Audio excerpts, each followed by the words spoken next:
गरुड़ पुराण 9वां अध्याय।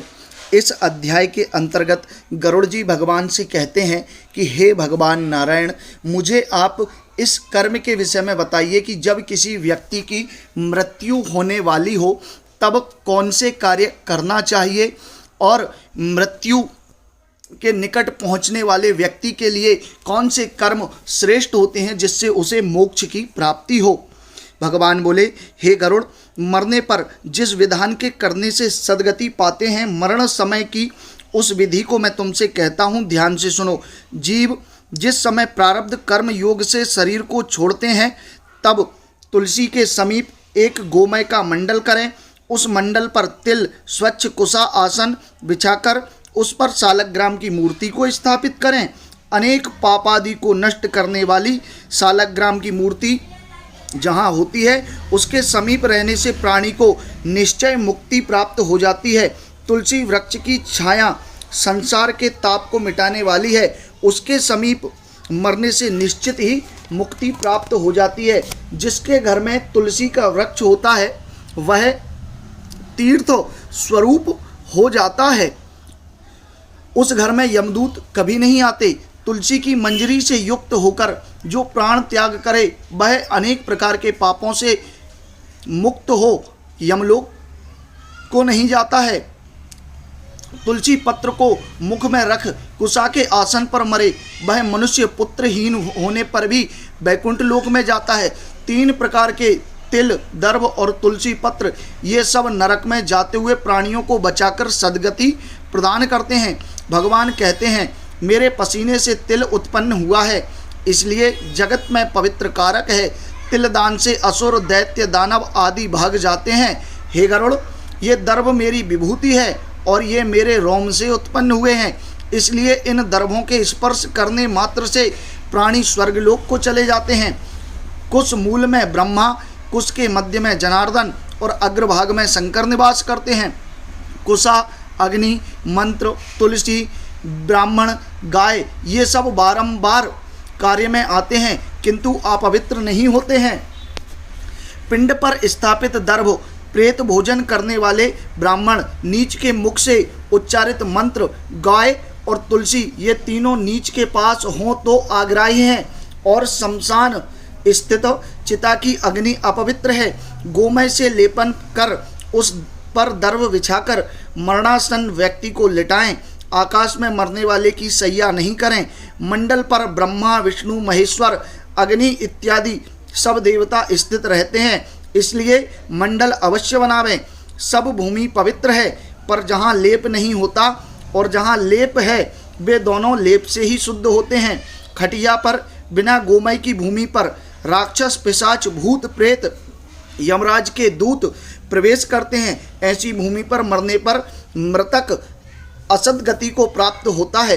अग्निहोत्र, श्राद्ध, ब्राह्मण भोजन, देव पूजा इत्यादि आतुर कर्म मंडल बिना नहीं करें। गोमय भूमि पर गोमय लेपन कर उस प्राणी को शयन कराकर मुख में स्वर्ण पंचरत्न को रख सालग्राम का पादोदक पान कराएं। सालग्राम शिला का जल बिंदु मात्र पान करने से वह सब पापों से मुक्त हो वैकुंठ में चला जाता है। महापातकों का नाश करने वाले गंगा जल को पान कराने से तीर्थों पर स्नान दान करने का फल प्राप्त होता है। जो 1000 चंद्रायण व्रत करते हैं और जो गंगा जल का पान करते हैं वे दोनों एक समान हैं।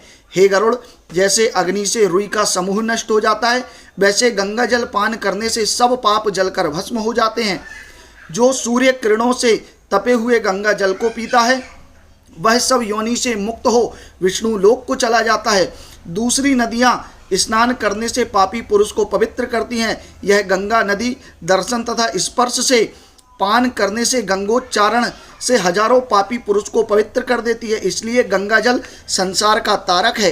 प्राण कंठ में आ गया है, फिर गंगा गंगा ऐसा उच्चारण करने वाला मरने के बाद विष्णु लोक को जाता है और भूमि पर पुनः जन्म नहीं लेता है। प्राणी श्राद्ध युक्त होकर प्राण निकलने के समय गंगा का स्मरण आदि करे तब भी उत्तम गति को प्राप्त हो जाता है, इसलिए गंगा का ध्यान करता हुआ नमस्कार करे। गंगा का पान कर श्रीमद् भागवत का श्रवण करने वाला मोक्ष को प्राप्त होता है।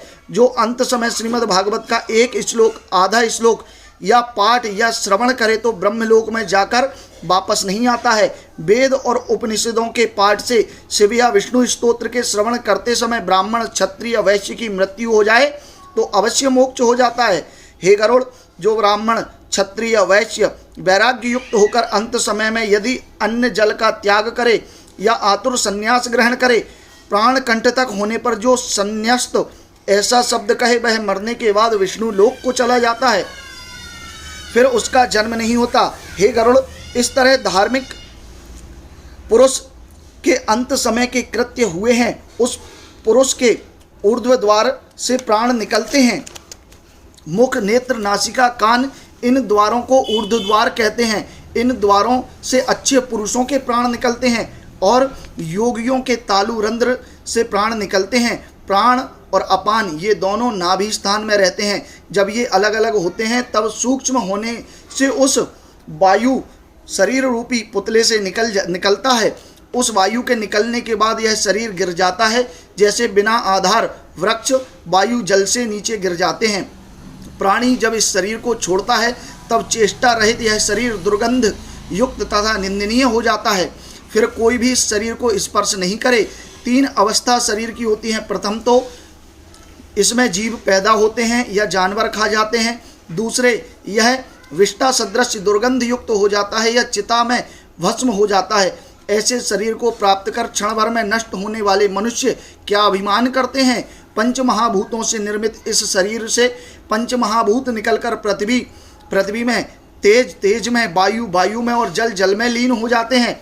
देह में स्थित जो आत्मा है वही सर्वव्यापी, सुख कारक तथा बंधन रहित जगत का साक्षीभूत अजर अमर है। ऐसा वह आत्मा शुभ अशुभ फल को नहीं भोगता। वह आत्मा 10 इंद्रियों से व्याप्त तथा शब्द, स्पर्श, रूप, रस, गंध, काम, क्रोध आदि से युक्त अन्नमय, प्राणमय, गोमय, विज्ञानमय, आनंदमय इन 5 कोशों से व्याप्त नवीन शरीर में उसी प्रकार प्रवेश करता है जैसे घर में आग लगने से मनुष्य नूतन ग्रह में प्रवेश करता है। ऐसे जीव के निकलने के समय छत्र चमर से युक्त होकर स्वर्ण आदि घुंघरू बंधे हुए ऐसे विमान को लेकर विष्णु पार्षद आते हैं। वे देवदूत हैं।